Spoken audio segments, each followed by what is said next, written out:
सवाल कह क्या रहा है पहले उस पर हम ध्यान दें।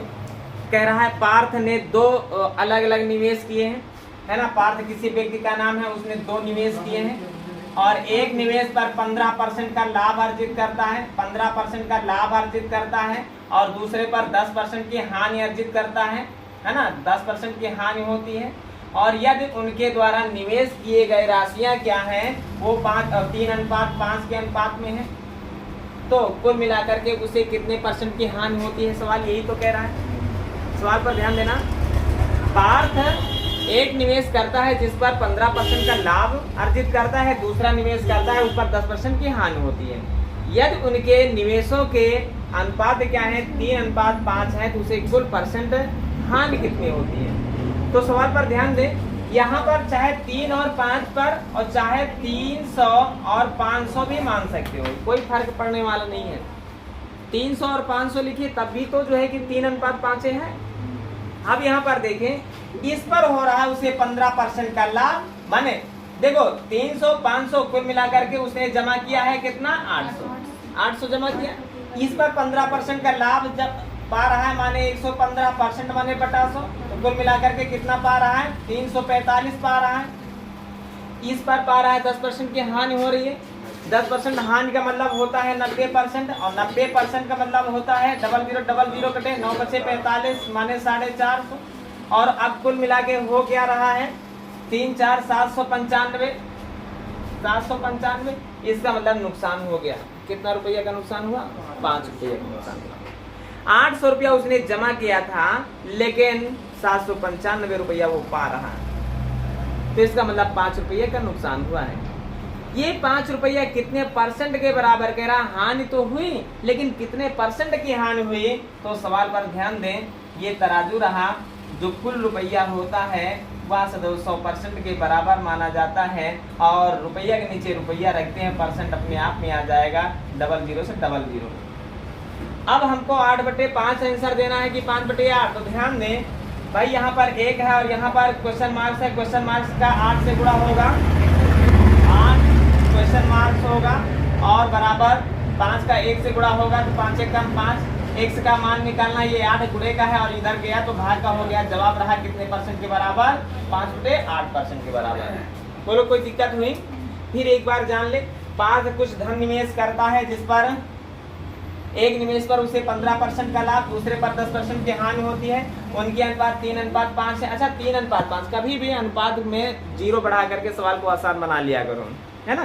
3 और 5 पर भी लगाओगे तो भी वही जवाब होगा, 3000 और 5000 पर लगाओगे तो भी वही जवाब होगा, 30 और कितने पर 30 और 50 पर लगाओगे तो भी वही जवाब होगा। ठीक है, और इस तरह से देखें कितना % की हानि हुई 5/8% की हानि हुई। अगला प्रश्न हल करते हैं। चलें, सवाल कह रहा है, ध्यान दें, एक व्यक्ति के पास कुछ धनराशि है और वह अपनी धनराशि से 20% की कोई वस्तु खरीदता है, 20% कीमत में, है ना।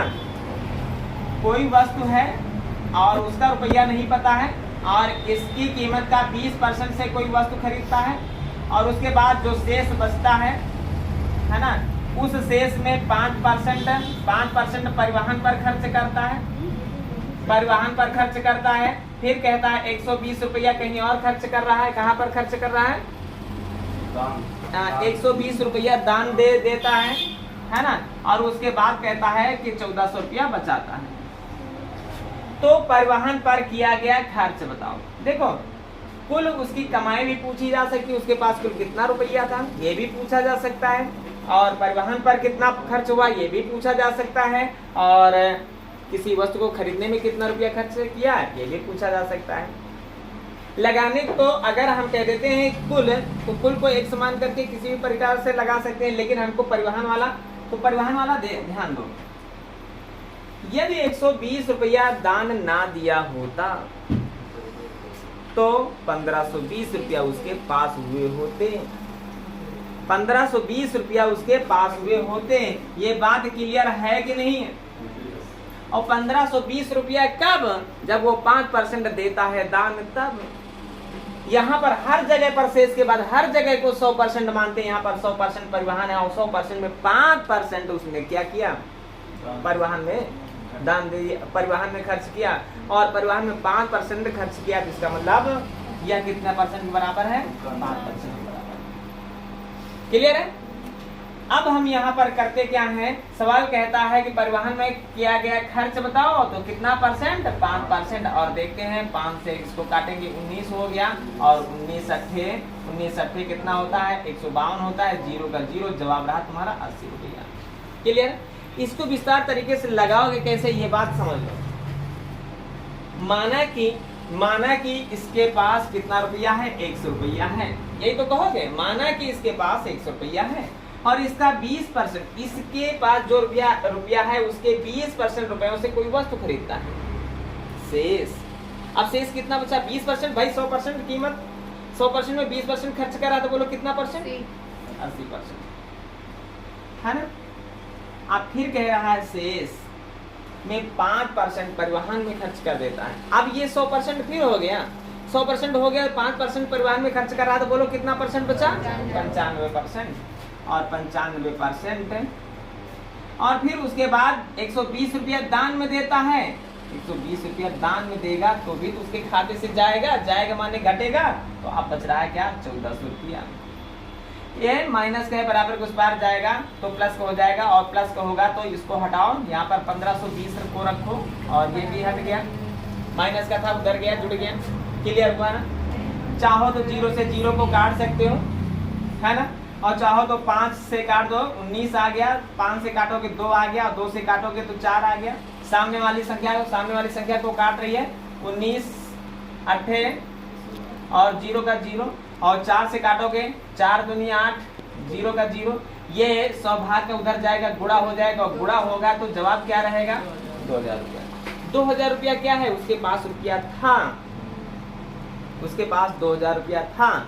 लेकिन क्वेश्चन ने ये नहीं पूछा कि 2000 रुपया था कि कितना रुपया था, कह रहा है परिवहन पर कितना खर्च किया। तो समझो 2000 रुपया था और 2000 रुपया में 20% रुपया की कोई वस्तु खरीद रहा है, तो बचा उसके पास 80%, और इसके बाद 5% दान में दे रहा है, तो बचा कितना? नहीं, 5% दान में दे रहा है, तो वो दान कितना है ना, दान ही पूछ रहा है, शेष नहीं पूछ रहा है, दान पूछ रहा है। 0000 और 20 पंचे 100 हुआ, 5 से 5 कटा, बरकरार क्या बचा है? 80 बचा है। यही तुम्हारा जवाब है। चाहो तो एक तराजू से लगा सकते थे, और चाहते तो इतना बड़ा फार्मूला भी अपना सकते थे, लेकिन फार्मूले से अच्छा है तुम्हारे पास तराजू, है ना। समझो यहाँ पर क्या समझना है। यहाँ पर यदि 120 रुपया दान में देता है तो उसके पास 1400 रुपया बचते हैं। यदि वो दान में ना देता तो 1520 रुपया थे। 1520 रुपया थे कब? जब उसने 5% परिवहन पर खर्च किया तब। 100% परिवहन के 100% उसके पास रुपया है, 5% उसने परिवहन पर खर्च कर दिया, तो बचा कितना? 95। मान लीजिए 95% के बराबर है। पूछ रहा परिवहन में कितना खर्चा, तो परिवहन वाला परसेंटेज रखे, 5 से काटोगे 19 और 19 से इधर काटोगे 80, जवाब रहा 80 रुपया के बराबर। ठीक है, लगा लेते हैं इस सवाल को। अगला प्रश्न फिर देखते हैं। कुछ है ऐसा जो समझाने वाला है? आ गया? चलें फिर अगला प्रश्न हल करते हैं। चले प्रश्न पर ध्यान दें। कह रहा है एक व्यक्ति बैंक में जमा करता है 15/4% वार्षिक ब्याज की दर से। जो दर है उसके, ये दर कितनी है? दर कितना है? 15/4% वार्षिक दर है ना, वार्षिक दर है। और उसके बाद क्या कह रहा है कि 5600 रुपया जमा करता है, तो मूलधन तुम्हारा कितना है? 5600 रुपया है। 6 महीने बाद 3200 रुपया निकाल लेता है। तो पहले देखिए 6 महीने में ब्याज कितना बना है। 6 महीने में ब्याज कितना बना है, इसलिए कि ब्याज पूछा जा रहा है, तो 6 महीने का ब्याज पहले निकाल ले। तो ब्याज का सूत्र होता है कि मूलधन, अच्छा चाहे तो ऐसे भी कर लेते हैं, तराजू पर लगा लेते हैं। मूलधन तुम्हारा 100% के बराबर होता है ना, 100% के बराबर होता है ना, और 100% के बराबर होता है, भाई इसे 100% के बराबर रखें। अच्छा 6 महीने की बात हो रही है, 6 महीने की बात हो रही है, ये बात जाने रहना। ये वार्षिक दर है, तो 6 महीने में कितनी दर होगी? 6 महीने में इसकी आधी होगी, है ना, बटा 2, माने बटा 2 करेंगे तो आएगा कितना, ये तो जानो। देखो ऐसे 15/8, हाँ 15/8 आ जाएगा। भाई भाग करोगे 2 से ना, तो साधारण ब्याज का सूत्र क्या बनेगा? मूलधन और गुणे दर 15/8 भाई 4/2 कर दोगे, आधा कर दोगे। मूलधन गुणे दर गुणे समय, समय कितना है 6 माह है, और 6 माह को वर्ष बनाना है, 6 माह को वर्ष बनाना है भाई, वर्ष है ना, वर्ष कितना होगा। अच्छा वर्ष का मतलब है इसे वर्ष बनाने के लिए बटे 2 कर देंगे, बोलो बटे 2 करेंगे क्या, तो बटा कितना करेंगे 6 माह को, भाई 6 माह को 1/2 लिखते हैं, 1/2 वर्ष है ना, 1/2 वर्ष लिखते हैं, है ना, क्लियर हुआ ना। अच्छा 1/2 वर्ष अगर लिखोगे तो ये बात जान लो, इसको अगर 1/6 लिखे हो तो इसको जो है कि 15/4 ही रखना होगा, इसलिए तुमने समय में वर्ष का प्रयोग कर दिया है तो वार्षिक दर लिखी हुई है, ठीक है। और नहीं तो फिर हम सीधे केवल 6 का प्रयोग करते हैं। और मूलधन गुणे दर गुणे समय बटे 100 यहीं पर कर लेते हैं, बटे 100, डबल जीरो से डबल जीरो कटा, 4 से काटेंगे 4 कम 4, 4 चौके 16 है ना, 2 से काटेंगे 2 7 14, तो हुआ क्या 15 सत्ते 105 रुपया, 105 रुपया ब्याज बना। अब यह 3200 रुपया ब्याज समेत निकाल लेता है, 3200 रुपया ब्याज समेत निकाल लेता है। तुम देखो 5600 रुपया ब्याज है और 3200 रुपया निकालेगा, 3200 रुपया निकालेगा तो बचा कितना 2400 रुपया, 2400 रुपया ये निकालता है और ब्याज निकाल लेता है 105 रुपया, नहीं 3200 ये निकालता है, ब्याज निकाल लेता है 105 रुपया, बचा कितना 2400, और 6 महीने के बाद पूरा का पूरा रुपया निकाल लेता, तो 6 महीने में इसका भी ब्याज देखें कितना बना, तो 2400 रुपया और गुणे वही प्रक्रिया होगी, दर वही है 15/4 वाली, और 6 महीने की ही बात कर रहा है, और बटे में 100 कर देते हैं, डबल जीरो 4 दूनी 8 3 24 है ना, तो 15 3 45, तो उसने कहा कुल ब्याज कितना रुपया उसे मिला। पहले उसने 6 महीना में 105 रुपया ब्याज कमाया और बाद में उसने 45 रुपया ब्याज कमाया, बोलो कितना रुपया ब्याज कमाया उसने 150 रुपया। तो जवाब तुम्हारा कितना के बराबर रहा 150 रुपया के बराबर रहा। क्या हुआ नहीं, अब अभी भी ना समझ में आया हो तो बताया। यहाँ पर जो 15/8 रखे थे 15/8 तब रखोगे, यहाँ पर फिर 6 रखना होगा, लेकिन ब्याज सहित 3200, हाँ ब्याज सहित 3200 रुपया ये निकाल लेता है और ब्याज निकाल लेता है ना, 3200 रुपया निकाल लेता है, ब्याज निकाल लेता है, बच्चा उसके पास 2400 रुपया, और 2400 रुपया पर फिर ब्याज लगने लगता है, ठीक है। सवाल कह रहा है भाई देखें कि एक व्यक्ति 26,000 रुपया को 3 भागों में बांटता है, 26,000 रुपया को 3 भागों में देखो बांटने जा रहे हैं, है ना। सवाल कहता है 2 वर्ष का पहले भाग का कितना परसेंट, पहले भाग का 4%, दूसरे भाग का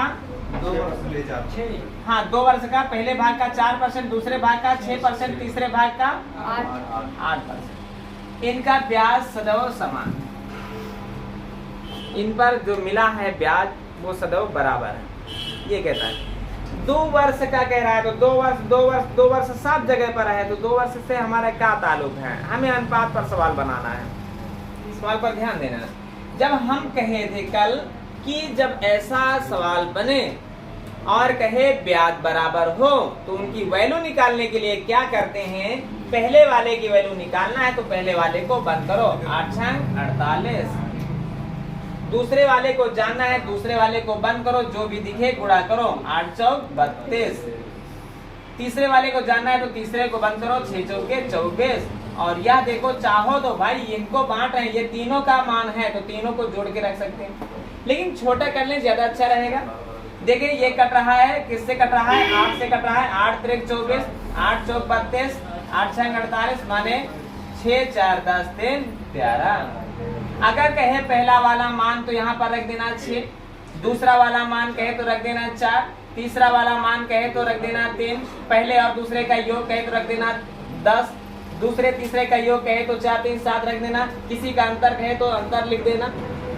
बात क्लियर है। फिलहाल पहला वाला भाग पता करना है, 11 से काटोगे 13 दूना 26 और 3 जीरो बरकरार बचे हैं भाई। 2 का 6 से गुणा करोगे, 6 दूनी 12,000 पहला है, 2 चौके 8,000 दूसरा है, 2 तिया 6,000 तीसरा है, ये 12,000 है, ये 8,000 है और यह 6,000 है, सबको जोड़ोगे तो 26,000 रुपया बनना है ना। तो पहला वाला भाग यहाँ पर पूछा गया कितना बना, 6 दूनी 12,000। दूसरा वाला पूछा जाता तो 8,000। तीसरा वाला पूछा जाता तो 6,000। सारे के सारे पॉइंट यहाँ से आ गए। बोलो आ गए ना। क्या दिक्कत है? हम कहते हैं जब भी ब्याज बराबर हो जाए ऐसे ही अनुपात बना ले, चाहे 3 लोग हो, चाहे 4 लोग हो, चाहे हो 10 लोग। क्लियर हुआ? चले अगला प्रश्न भी हल करते हैं। हाँ रोशन तुम्हारा आ गया? चलो बहुत बढ़िया। भाई कह रहा है 15,860 रुपया को 3 पुत्रों में बांटता है और वो है ABC और इनके द्वारा समयों का कह रहा है, क्या कह रहा है कि वर्ष 2, 3, 4 साल के लिए देता है, 5% की दर रहे और ब्याज बराबर मिलता है, तो इनके द्वारा दिए गए इन धनों का अनुपात बताओ। अच्छा अनुपात ही पूछ रहा है तो धन से जो भी धन है उससे हमारा कोई मतलब नहीं है, अनुपात पूछ रहा है तो अनुपात से मतलब है। कह रहा है कितने कितने वर्ष कह रहा है, 2, 3, 4 वर्ष की बात कर रहा है, 2, 3, 4 वर्ष की बात कर रहा है और सब पर 5% का ब्याज लागू है, 5% की दर लागू है सब पर। तो सब पर बराबर दर लागू है तो भी हमें दर से भी मतलब नहीं है, सिर्फ इनके धनों का अनुपात निकालना है। तो धनों का अनुपात निकालना है तो एक अनुपात जानने के लिए 4, 3, 12। भाई जिसे बताना है उसे बंद कर दो। बी का जानना है तो 4 दूनी 8, सी का जानना है तो 2 3 6 और इनको काट देते हैं। अनुपात बताना है, 2 6 के 12 हुआ, 2 4 के 8 हुआ, 2 3 6 हुआ, बस। ये तो किसी हाँ तो क्या दिक्कत है, अनुपात पूछा क्या गया है। हाँ कितना रुपया है, 19,860 रुपया। कितना? 15,860, 15,860 रुपया। अगर किसी का मान पूछा जाता तो यहाँ पर 6 4 10 3 11 रख देते हैं, है ना। ए का मान पूछा जाए 6 रुपया, बी का मान पूछा जाए 4 रुपया, सी का मान पूछा जाए 3 रुपया, फिर इस तरह से रख देते, सारे सारे पॉइंट आ जाते, है ना। लेकिन उनको हमको निकालने की क्या जरूरत है भाई, हमको तो यही पूछा गया, अनुपात पूछा गया, यहीं पर रुक जाते हैं, बात खत्म। आ जाएगा, टाइप चेंज कर दें। चले अगला प्रश्न क्या रहा, चले देखिए कह रहा है 2 बराबर राशियां क्रमशः, माने दोनों के दोनों धन जो है कि बराबर है, दोनों के दोनों धन बराबर हैं, जितना ये धन है उतना ही ये धन है। कह रहा है हाँ नहीं 700 सही है। यहाँ पर कह रहा है कितने वर्ष के लिए, 2 वर्ष के लिए, और यहाँ पर कितने वर्ष के लिए, 3 वर्ष के लिए, है ना। ये तो कह रहा है बराबर राशियां 2 वर्ष और 3 वर्ष के लिए उधार ली गई हैं। और उसके बाद क्या कह रहा है कि दर दोनों में 8% रही हो, दर दोनों में 8% रही हो, तो इनके ब्याजों का अंतर कितना रुपया है, 56 रुपया है। ब्याजों का जो अंतर है वो अंतर क्या है, 56 रुपया है ना। तो मूलधन बताओ, यही तो है तराजू। देखो ब्याजों का अंतर हम उस दिन बता रहे थे, अगर ब्याजों का योग लिखा है, वही तुम राहुल पूछ रहे थे कि एक अंतर वाला सवाल लगा है ना, योग वाले सवाल करा रहे थे, अंतर वाले सवाल नहीं कराए। तो हाँ लेकिन हम ये बताए जरूर थे, अगर साधारण ब्याज का अंतर दिया गया है तो समयों का अंतर होना चाहिए, दरों का अंतर होना चाहिए। यहाँ पर दर तो 8 है, एक ही बार दिया गया है, समय 2 बार दिया गया है, 2 का प्रयोग करें या 3 का प्रयोग करें। तो ध्यान दें ये 56 रुपया की बात कर रहा है, ये साधारण ब्याज है, ये साधारण ब्याज है। साधारण ब्याज के सामने क्या करते हैं, दर का समय से गुणा करके रखते हैं। दर तो हमारी 8% है, लेकिन समय कौन सा प्रयोग करें, 3 की 2, तो यहाँ पर ये निर्धारित करेगा। यह अगर योग है तो दोनों को जोड़ दें, यह अगर अंतर है तो दोनों को घटा दें। फिलहाल ये अंतर है तो दोनों को घटा देते हैं, 1 अर्थात 8 1 कम 8 का प्रयोग करेंगे। बात क्लियर। अब रुपया माने मूलधन निकालना है। मूलधन क्या होता है, रुपया में होता है ना, तो रुपया हमको पता चल गया, रुपया वाला निकालना है मूलधन। और मूलधन निकालना है तो मूलधन के सामने क्या रखोगे, 100 रखोगे, है ना। क्लियर हुआ ना ये सब। तो 8 1 कम 8, तो 8 7 56 और 3 में गुणा करेंगे तो होगा क्या, 100 7 700। वह धन तुम्हारा कितना रुपया है, 700 रुपया। क्लियर है, कितना रुपया है, 700 रुपया। बोलो कुछ है इसमें जो नहीं समझ में आया। केवल इतना सा पॉइंट समझ में आ जाए कि अगर ब्याजों का योग दिया है तो समय अगर 2 बार है तो समयों को जोड़ दो, अगर दर 2 बार है तो दर को जोड़ दो, अगर दोनों 2 बार है तो उनका गुणा करके जोड़ दो, अगर दोनों 2 बार है और यहाँ पर अंतर लिखा है तो दोनों का गुणा करके अंतर लिख दो। बस इतना सा फार्मूला होता है। बात क्लियर है, कुछ है ऐसा जो समझाने वाला है ना। दर के सामने क्या, ब्याज के सामने क्या रखते हैं, दर का गुणा समय से करके, तो समय 1 वर्ष है, दर 8 है तो 8 1 कम 8 रख दिए। मूलधन के सामने सदैव 100 रखते हैं, ठीक है, और जैसे काटे तो 700 रुपया आ गया। ये हमारा मूलधन है, उधार ली गई हुई राशि। देखिए सवाल कह रहा है कि प्रभात ने कुछ रुपया बैंक से उधार लिया, है ना, ये बैंक है भाई, और बैंक से कुछ रुपया उधार लिया प्रभात ने रुपया उधार लिया तो कितने परसेंट पर लिया? 8% पर लिया। लेकिन प्रभात ने कहा क्या अब ये रुपया उधार लिया है तो अब इससे कमाया जाए, तो उसने किसी एक व्यक्ति को दे दिया 12% पर, 12% पर दे दिया, और 12% पर दे दिया तो 12 साल बाद पाया कि उसे 960 रुपया का लाभ मिला। यही तो कह रहा है। अच्छा 8% की दर से उधार लिया और 12% की दर से उधार दिया, इसका मतलब बीच में क्या 4% का लाभ उसे मिल रहा है, तो लाभ के साथ 4% का प्रयोग करोगे ना कि 8 और 12 का, है ना। ये क्या है 960 रुपया ज्यादा मिल रहा है, इसका मतलब ये ब्याज मिल रहा है उसे, ब्याज तो फायदा है, मूलधन से मूलधन वापस होगा तो मूलधन तो फायदा कहाँ नहीं जाएगा, ब्याज फायदा कहाँ जाएगा। माने 960 रुपया ब्याज है और ब्याज के सामने दर का गुणा समय से करना है। समय तुम्हारा 12 वर्ष है, दर तुम्हारी कौन सी प्रयोग करें 8 की 12, तो ना 8 ना 12, है ना, यहाँ पर प्रयोग करेंगे 4%। इसलिए लाभ की बात करा, 8% से ले रहा है, 12% से दे रहा है, माने 4% का लाभ हो रहा है, माने 12/48। मूलधन पूछ रहा है, मूलधन सदैव 100% के बराबर होता है। देखो 48 दूना 96, 0 का 0 और 2 में गुणा होगा तो 100 का 20 से गुणा होगा, जवाब तुम्हारा 2000 के बराबर रहेगा। बोलो इसमें क्या नहीं आ रहा था जो इतना समय लगा रहे थे? आगे अब भी नहीं आएंगे सवाल, चलो फिर पढ़ते हैं, समय भी हो रहा है भाई, बंद कर दिया जाए।